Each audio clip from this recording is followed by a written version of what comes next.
नमस्कार, स्वागत है आप सभी का आपके अपने यूट्यूब चैनल ज्ञान दर्शन पर। दोस्तों, रेलवे ग्रुप डी एग्जाम में आखिर वेस्टर्न रेलवे ने सीए कैंडिडेट्स को डीबी में पेंडिंग में क्यों रखा है, जानेंगे पूरी अपडेट। सबसे पहले वेस्टर्न रेलवे ने ही कोर्स कंप्लीटेड एक्ट अप्रेंटिस और दिव्यांग छात्रों का डॉक्यूमेंट वेरिफिकेशन का काम शुरू किया था, लेकिन आखिर ऐसा क्या हुआ कि जो कोर्स कंप्लीटेड एक्ट अप्रेंटिस छात्र हैं उनमें से कुछ छात्रों का डीबी पेंडिंग में डाला जा रहा है। आखिर रेल अप्रेंटिस को रेलवे दोहरी नीति का शिकार क्यों बना रहा है, जानेंगे पूरी अपडेट। इससे पहले यदि आप चैनल पर नए हैं तो चैनल को सब्सक्राइब करें, वीडियो को ज़्यादा से ज़्यादा दोस्तों तक शेयर कर दें। तो दोस्तों, वीडियो में हम आगे बढ़ने से पहले आपको बता दें, सबसे पहले हम शुरू करेंगे आरआरसी 01/2019 की जो सबसे पहली नोटिफिकेशन आई थी, उसमें पैरा नंबर 12 में क्या कहा गया था वहाँ से। आइए देखते हैं कि पैरा नंबर 12 में क्या कहा गया है। तो दोस्तों, हम आरआरसी 2019 का जो ऑफिशियल नोटिफिकेशन आया था हम उस पर आ चुके हैं। इसमें पैरा नंबर 12 में रेलवे एक्ट अप्रेंटिस की बात की गई है।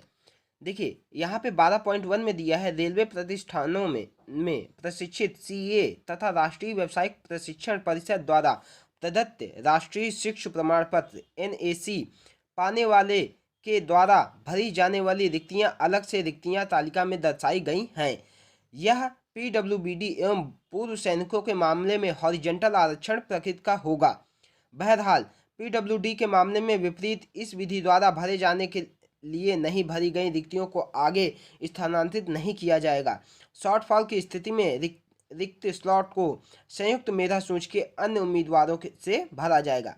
पहली बात यहाँ कही गई है, जो 20% रेलवे अप्रेंटिस को आरक्षण दिया गया है, वहाँ पे अगर शॉर्टफॉल की स्थिति बनती है तो जो सीटें बचेंगी उनको जनरल सीटों में कर दिया जाएगा। मतलब वो सीटें समझिए 100 सीटें रिजर्व है और इनको रेल अप्रेंटिस के 80 छात्र ही मिले, तो बाकी बची 20 सीटों को ये अगली वैकेंसी के लिए रिजर्व ना करके इसी वैकेंसी में जनरल सीट कर देंगे। उसके बाद 12.2 में कहा गया है, इस सीएन हेतु आवेदन प्रस्तुत करने की अंतिम तिथि 12/4/2019 को या इससे पूर्व अप्रेंटिसशिप पूरा करने का कट ऑफ तिथि होगी। किसी उम्मीदवार को एक्ट अप्रेंटिस प्रशिक्षण पूरा किया हुआ तब माना जाएगा जब वह इस सीएन हेतु ऑनलाइन आवेदन पंजीकरण की अंतिम तिथि 12/4/2019 से पहले एनसीवीटी परीक्षा में सम्मिलित हुआ हो और परिणाम घोषित ना हुआ हो। देखिए दोस्तों, सारा मुद्दा यहीं से उठ रहा है।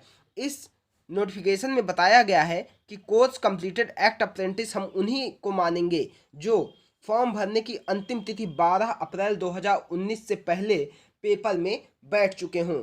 तो यहाँ जो मामला है ये है कि जो रेलवे स्टूडेंट्स हैं उनके जो पेपर हैं वो अप्रैल 2019 में हो जाने थे, लेकिन डीजीटी और रेल संस्थान की लापरवाही के कारण यह पेपर अप्रैल में ना होकर आगे हुआ।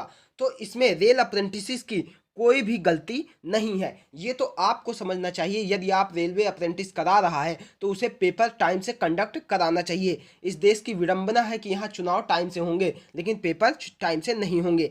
आगे इसी में बताया जा रहा है, फिर भी उम्मीदवारों को दस्तावेज सत्यापन के दौरान एनसीवीटी द्वारा जारी एनएसी प्रमाण पत्र प्रस्तुत करना होगा। मतलब आप यदि अप्रेंटिस का पेपर दे चुके हैं तो आप यहाँ पे कॉलम में यस कर दीजिए कि हाँ आप सीए कैंडिडेट हैं, और जब आपके डीवी होंगे तो वहाँ पे आपको डॉक्यूमेंट वेरिफिकेशन के समय पूरे कागज दिखाने होंगे। चलिए, यहाँ तक तो ठीक था।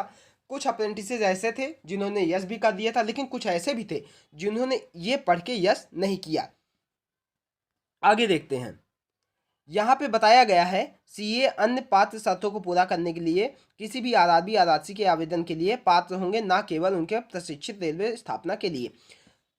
उन सीएस को किसी भी आरआरसी में वो अप्लाई कर सकते हैं, ये बताया गया। अब दोस्तों, बात यहाँ ये आती है कि जो कैंडिडेट 12 अप्रैल 2019 से पहले अपनी ट्रेनिंग कंप्लीट कर चुके हैं लेकिन एनसीवीटी का पेपर नहीं दिया है, उनको तो आपने जो 2022 में अमेंडमेंट करके शामिल कर लिया, अब आप उनको एक्सेप्ट नहीं कर रहे हैं। आइए पहले हम 2022 में जो अमेंडमेंट आए थे उसको भी देखते हैं, फिर इस कंक्लूजन पे आगे बढ़ेंगे कि रेल अप्रेंटिस के साथ रेल बोर्ड को क्या करना चाहिए। ये नोटिस दोस्तों 22 जुलाई को आई थी। यहाँ पे बताया गया है in reference to railway recruitment board notice corrigendum and amendment number 5 date 22/4/2022 it is to inform that CAAs trained in railway establishment shall be given due weightage of marks obtained their NCVT examination in preparation of final merit list after conduct of CBT। यहाँ पे बताया गया है कि जो CA candidates हैं उनको CBT के बाद फाइनल मेरिट लिस्ट में 1/3 का NCVT मार्क्स में वेटेज दिया जाएगा। Course completed at apprentice trained in railways candidates should upload their details of marks printing to NCVT examination through the link provided in the official website of respective RRBs। और यहाँ पे बताया गया कि आपको एक लिंक दिया जाएगा जिसके माध्यम से आप NCVT में जो नंबर पाए हैं वो अपलोड करिए। This link is for those CAs who had completed apprenticeship in railways establishment on and before last date for registration to online application of CEN 1/2019 before 12/4/2019। यानी कि कट ऑफ डेट यहाँ भी वही कहा जा रहा है कि उससे पहले जिन्होंने कोर्स कंप्लीट कर लिया है। तो देखिए यहाँ पे ये कोर्स कंप्लीट की बात कर रहे हैं, मतलब उसने ट्रेनिंग कंप्लीट अपनी रेलवे इस्टेब्लिशमेंट से, देखिए यहाँ they are in railway establishment, जिन्होंने अपनी ट्रेनिंग रेलवे इस्टेब्लिशमेंट से 12/4/2019 से पहले पूरी कर ली है। यहाँ पे ये क्या कर रहे हैं कि उन स्टूडेंट से 1/3 के देने के लिए यहाँ पे वेटेज भी भरवा ले रहे हैं। If the candidates fail to feed their NCVT marks weightage of marks shall not be given to them. और यहाँ पे बताया गया है कि यदि आप वेटेज भरने में सक्सेसफुल नहीं होते हैं तो आपको 1/3 का वेटेज नहीं मिलेगा। चलिए ये तो बात रही इस नोटिस की। इसके बाद एक और नोटिस इन्होंने दी, वो भी आइए पहले देख लेते हैं।